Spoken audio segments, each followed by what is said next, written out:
Хуманитарното здружение Мајка одбележува 30 години од своето постоење. За 3 децении, тимот на здружението преку реализација на повеќе од 100 проекти придонесе за подобрување на положбата и статусот на жените, децата, младите и лицата во ризик. Мајка изминатите години делуваше во областа на хуманитарни активности, превенција, едукација, застапување и градење на локален активизам.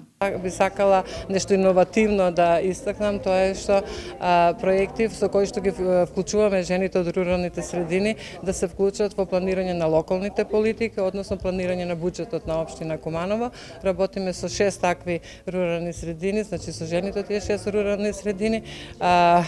Голема благодарност и до општина Куманово што еве ги прима жените, ги сослушува нивните проблеми и дел од нивните проблеми влегуваат во буџетот. Еве за 22 се надеваме дека за 23 година некои од тие проблеми ќе лоцираме. Исто така сакам да истакнам и една активност што 16 години наназад ја работиме, тоа е интеркултурна размена во Швајцарија, во Троген, со деца и млади од Македонија, со други држави од Европа. Ќе продолжиме со ова што сега работиме, но еве сега можам да едноставно да го промовирам.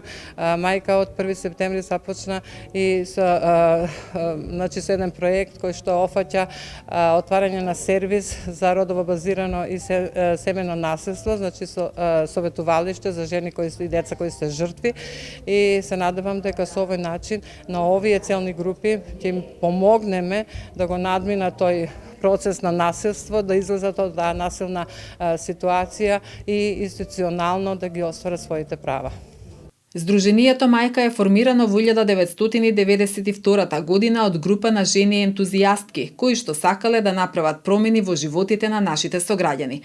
Првата председателка на Здруженијето е Гордана Митровска-Беба, а една од основачите на Мајка е почесната председателка на Здруженијето Коло на српските сестри Живка Христовска. Како основач и како прва председателка патот не беше лесен, беше трновит, беше долг. Треба да се изберат жени кои што истомисленички и кои што ќе те пратат да целта се оствари на тој пат кој што и ние сами не знаевме, ние се најдовме во еден вртлог каде што требаше да испливаме и да продолжиме. Јас сум денеска многу задоволна што хуманитарна организација Мајка обстојува сите овие 30 години, иако јас бев председателка со 3 мандата. Меѓутоа, знаете како времето си носи свое, да ние ако сакаме било каков вид на успеси, мора да менуваме, односно мора да внесуваме млада крв, стручна, способна, за која што и учеле за таков вид. Ние сите бевме волонтери и дури ја мислам и се уште стојам на тоа, бидејќи сум во таа група на тие волонтерки кои што не земавме за таа наша работа ни денар. Јас бев една од основачките во таа далечна 91-92 година. Потоа бев повикана од српска заедница да им помогнам за формирање на Здружение на Коло на српските сестри. Јас тоа го прифатив и така останав во Коло на српските сестри.